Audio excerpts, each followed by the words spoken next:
গরুর ভুঁড়ি খাওয়া জায়েজ আছে কিনা, ইসলাম এটা খাওয়াকে হালাল না হারাম করেছে, এ ব্যাপারে অনেকের মনে প্রশ্ন জাগে। কারণ অনেকে এই গরুর ভুঁড়ি না ফেলে এটাকে নিট এন্ড ক্লিন করে গোজামিল মুক্ত করে রান্না করে এটা খাওয়া পছন্দনীয় মনে করে। এজন্য যারা এমনটি করেন তারা এটা হালাল না হারাম মনে করে করেন, কিংবা এটা খাওয়া জায়েজ কিনা, ইসলাম কি বলে, এ ব্যাপারে আমাদেরকে অবশ্যই বুঝতে হবে। কারণ খাদ্য গ্রহণ এটা ইসলামে আমাদের মানব জীবনের একটা মৌলিক চাহিদা। এ ব্যাপারে অবশ্যই ইসলাম দিক নির্দেশনা দিয়েছেন, আপনাকে অবশ্যই হালাল ভক্ষণ করতে হবে। কোরআন আল কারীমের সূরা বাকারার মধ্যেও আল্লাহ তাআলা বলেছেন, ইয়া আইয়ুহান নাস কুলু মিম্মা ফিল আরদি হালালান তাইয়্যিবা, হে মানুষ সকল, তোমরা হালাল যেটা করেছি আমি এবং যেটা পবিত্র সেটা তোমরা ভক্ষণ করো।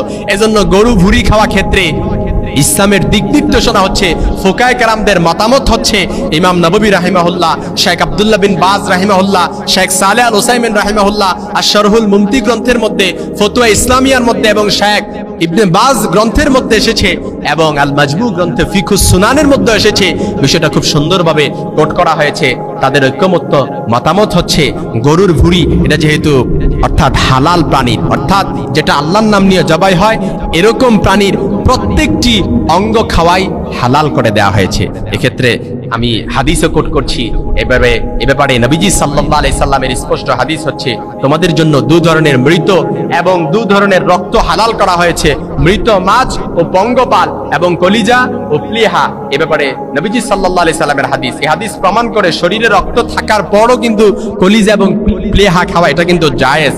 এবং সাহাবায়ে কেরামের আভ্যন্তরীণ যে বিষয়টা, অর্থাৎ ইবনে আব্বাস রাদিয়াল্লাহু তাআলা আনহুর বর্ণনা, এটা স্পষ্ট বোঝা যায়। মুসান্নাফ আব্দুর রাজ্জাকের মধ্যে এসেছে, গরুর ভুঁড়ি খাওয়ার ক্ষেত্রে আল্লাহ রাসূল সাল্লাল্লাহু আলাইহি সাল্লামের যুগে গরু ছাগলের ভুঁড়ি, কলিজা, অন্ত্র, হৃৎপিণ্ড সবই খেতাম এবং নবী সাল্লাল্লাহু আলাইহি সাল্লাম তা কখনো খেতে নিষেধ করেননি। এবং ইমাম নববী রাহিমাহুল্লাহ বলেছেন, গরু বা অন্যান্য হালাল জন্তু, অর্থাৎ আমরা যদি ইমাম নববী রাহিমাহুল্লাহ, শেখ আব্দুল্লাহ বিন বাজ রাহিমাহুল্লাহ, শেখ সালেহ আল উসাইমিন রাহিমাহুল্লাহ সকলের ঐক্যবদ্ধ মতামত হচ্ছে এবং তাদের ফতোয়া হচ্ছে, গরু বা অন্যান্য হালাল জন্তুর প্রত্যেকটি অঙ্গ খাওয়াই হালাল।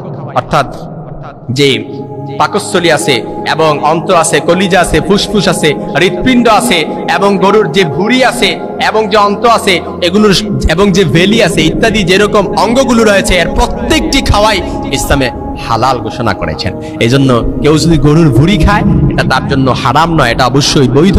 তবে প্রত্যেকটি আমরা যে অঙ্গগুলো অর্থাৎ এগুলো রান্না করে খাবো, এটা তো আমাদের রুচিতেও যায় যে এটাকে স্পষ্ট নিট এন্ড ক্লিন করে গোজামিল মুক্ত করে তারপর এটাকে রান্না করে তারপর এটা আমরা ভক্ষণ করি। এটা সবার রুচি এরকম, কারণ কেউ তো আর কাঁচা ভক্ষণ করেন এবং কেউ তো অপরিষ্কার করে তারপর এটা ভক্ষণ করে ফেলবে না। এই জন্য আমাদেরকে অবশ্যই এ ব্যাপারে সতর্ক থাকতে হবে যে প্রত্যেকটি অঙ্গ এটা পরিপূর্ণভাবে নিট এন্ড ক্লিন হচ্ছে কিনা এবং পরিপূর্ণভাবে এটা পরিষ্কার হচ্ছে কিনা।